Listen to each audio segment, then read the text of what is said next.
decided let's remove the fact that it's Bob from the equation. Let's make a list of what we need. Then set everything I went.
I always forget to unmute myself. Okay, so to sum up what just happened, surveys were sent out Sunday. Would love for you guys to fill them out. And yeah, that way we know what your guys' thoughts are on the current situation of the world, I guess, or COVID-19, I should say. And then also, Oasis Project is June 27th. Right. So Bree and I will also be there. And so we encourage students and families to show up as well and sign up by Sunday, right? Yes. So Sunday is the last day you can sign up. And then we're going to send that information off on Monday. And so it will not be this Saturday, but next Saturday, whenever we're going to be driving and delivering food for people. Yeah. There's a link on the Grace Union website to get to the sign up. Awesome. So graceunionstl.org, and there will be a link there for you to click and sign up. And we would really appreciate you guys. It will make a difference in the community just to see, friendly faces really taking care of needs, and will help us serve the community and have a bigger impact and working with organizations like the Oasis Project. So with that being said, I think that's all the announcements I had, right? Oh, yeah. Okay, cool. Yeah. All right, we did a quick little run through here, and so I just want to make sure I didn't forget anything. But I was muted whenever I introduced our special guest today, Pastor Bob. Many of you know him, but maybe some of you joined and started watching throughout this process who haven't been to the church.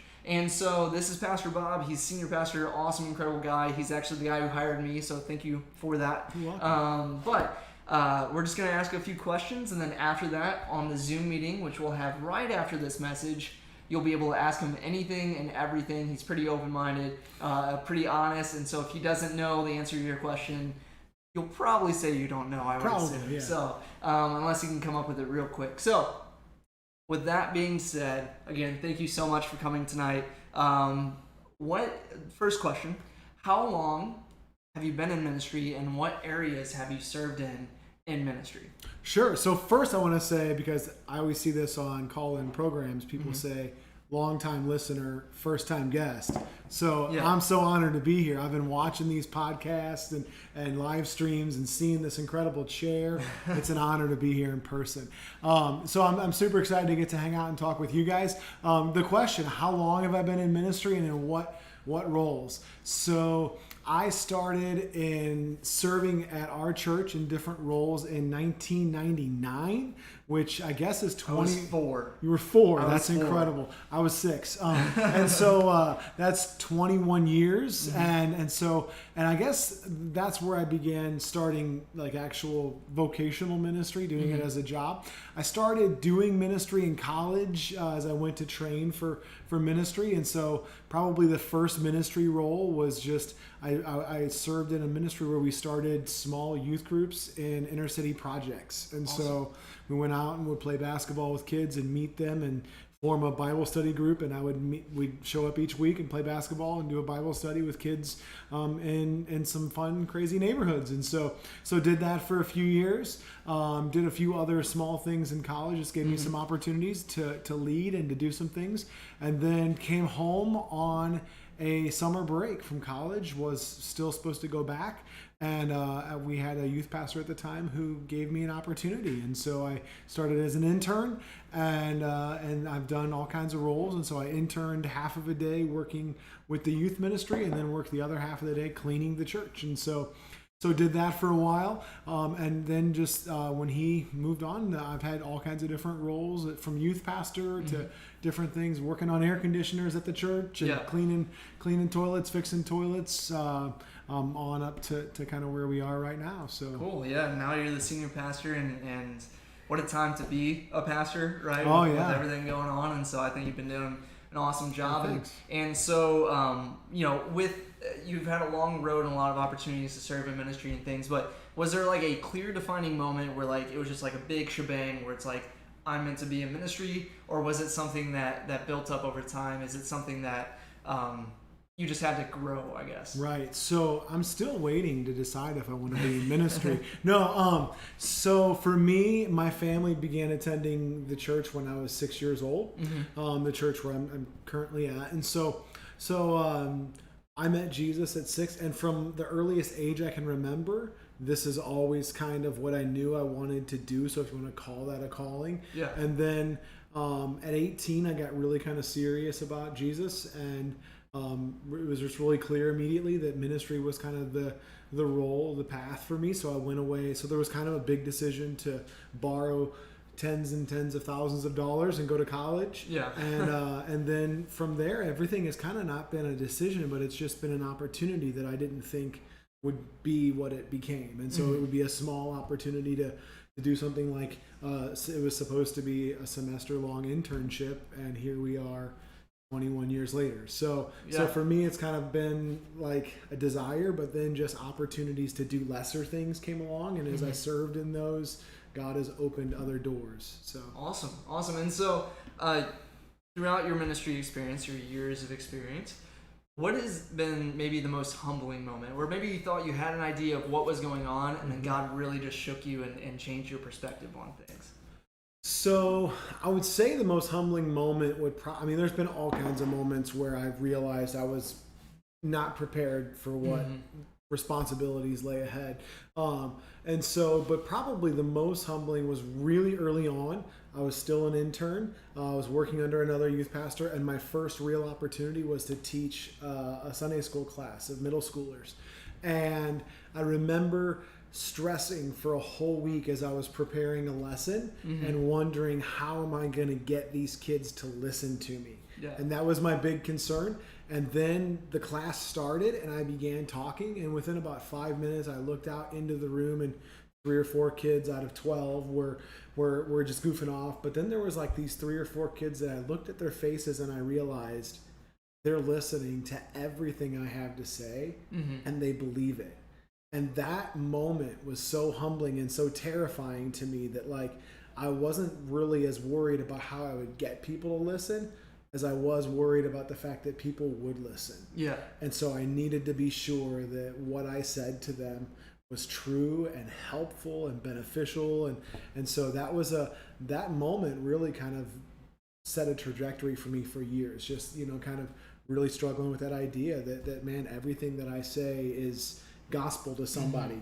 And being sure that what I say has value. So yeah, and I mean it's amazing just from like my point of view and experiences I've had that are very much like that, where it's like even going into a new group of people where it's like I have no idea, I haven't built any relationship with them and all of that, yet like if you speak God's word, people listen. Yeah. And so that's just an incredible thing that we get to be a part of, and that really anyone can be a part of, because we're all meant to share God's word and his love.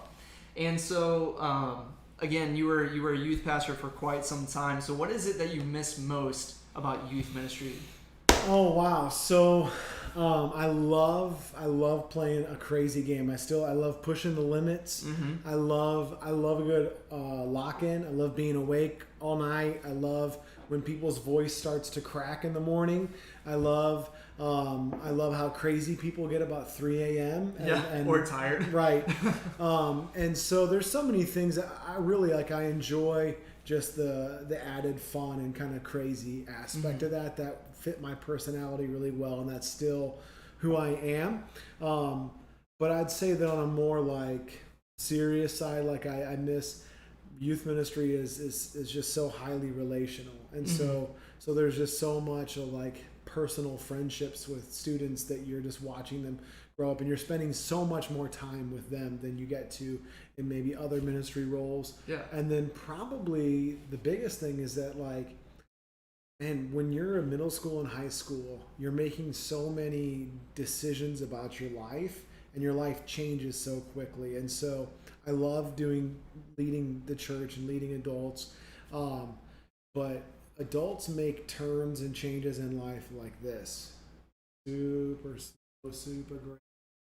It's very thought out, and in some ways that's a good thing. Yeah.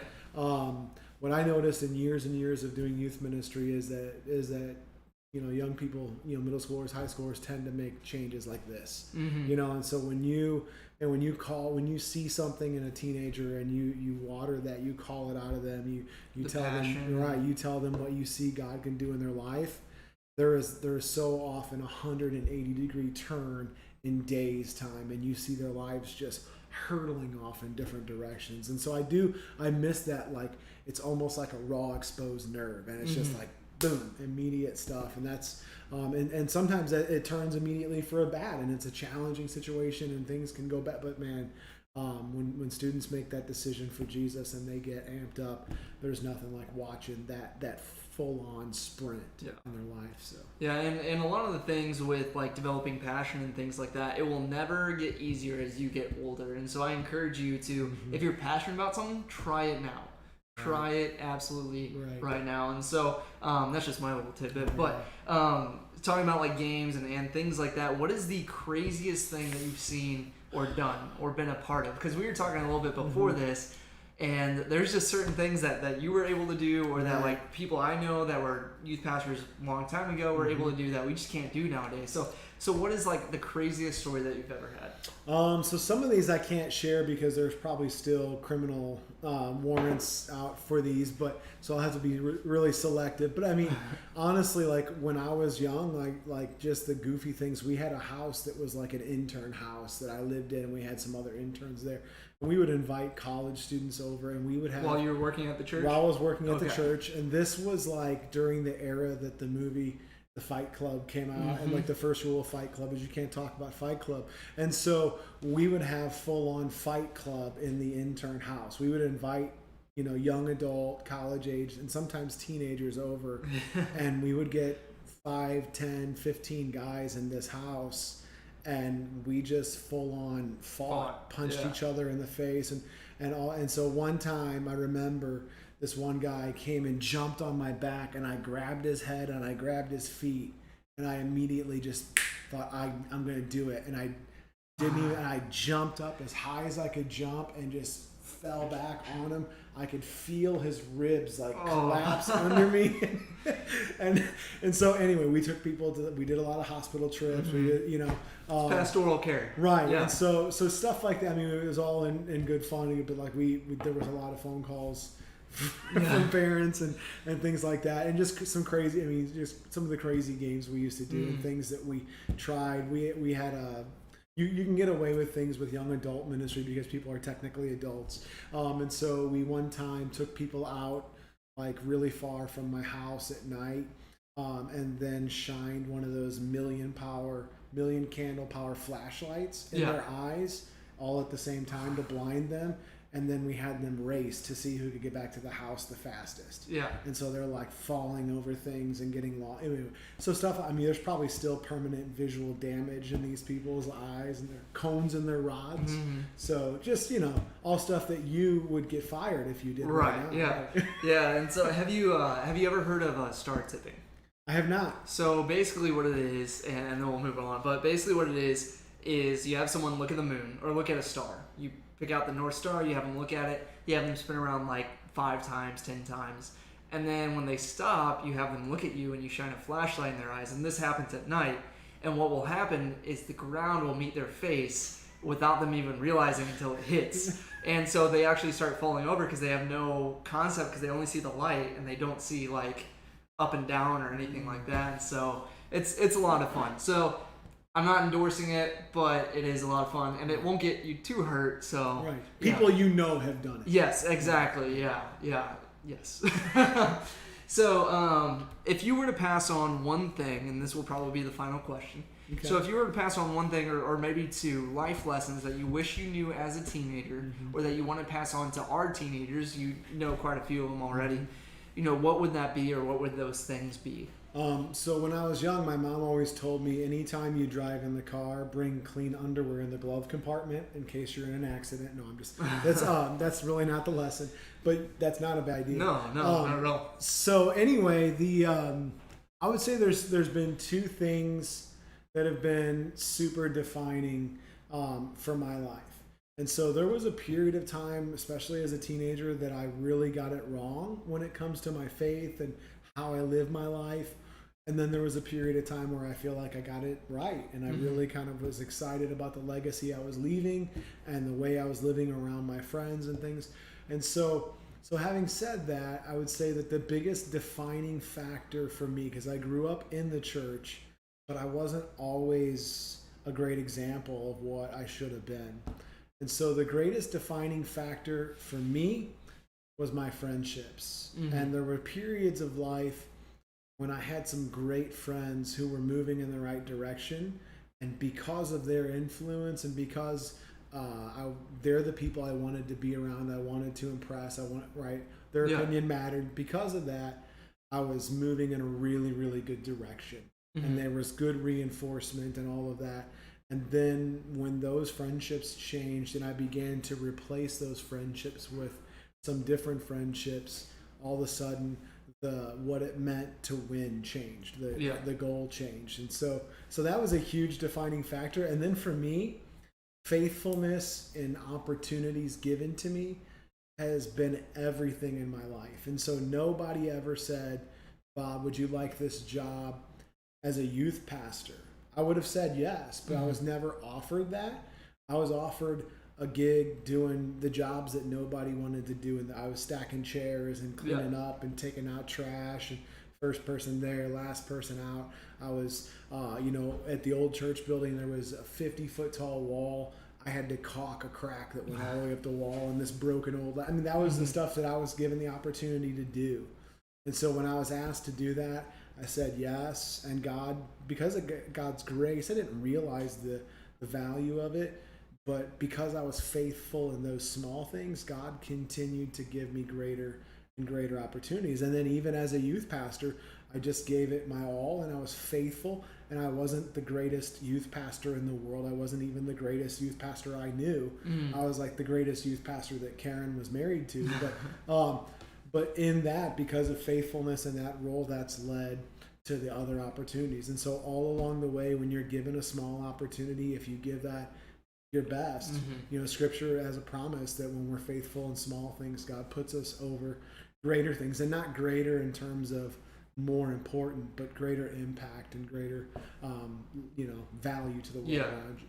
Yeah, and one thing that I've found in terms of like, especially the stuff not seen, it's almost like, and I encourage you guys to maybe look at it this way, is it's kind of a rewarding thing to have it be a secret between you and God. That's good and stuff. then like if you have a secret between a friend, that means you have a great relationship with that friend. If you like share everything with that friend that no one else even knows about you, that means your relationship's strong. And so when you do these things out of faithfulness and do the things that no one else sees and all of that, like, it's really just like, you know what, God, you see this, and I'm thankful for that. No one else needs to know, only you. Right. Like, and so that in and of itself, it's its own reward. And so we don't have to look for appreciation. We don't have to look for recognition. Although, people should recognize other people just out of love, but it's just an amazing thing whenever you're faithful with the small things. And so that will kind of conclude the interview tonight. I think that's all the questions we had lined up. And so Bree should be any moment now putting the message in putting the Zoom in the messages or in the chat, and you guys will be able to click on that. Bob and I will both be in there, even some of the other police who are in the other room. And we're going to do a fight club too, aren't we? Yeah, exactly. So, put in your bets who will win, and all proceeds go to what, like the Oasis Project? That's right, yeah. So, I encourage you guys Did you to get join. your tickets yet? No. To the gun show? No. Because I have my own. No, just kidding. That's on the internet forever now. So we are going to jump on the Zoom call. I encourage you all to join. Bob will be open for any questions whatsoever. And have a great and awesome night. As your youth pastor, I say this every week, I'm extremely proud to be your youth pastor, as I'm sure you are to be the senior pastor. So thank you guys so much, and we'll see you on the Zoom.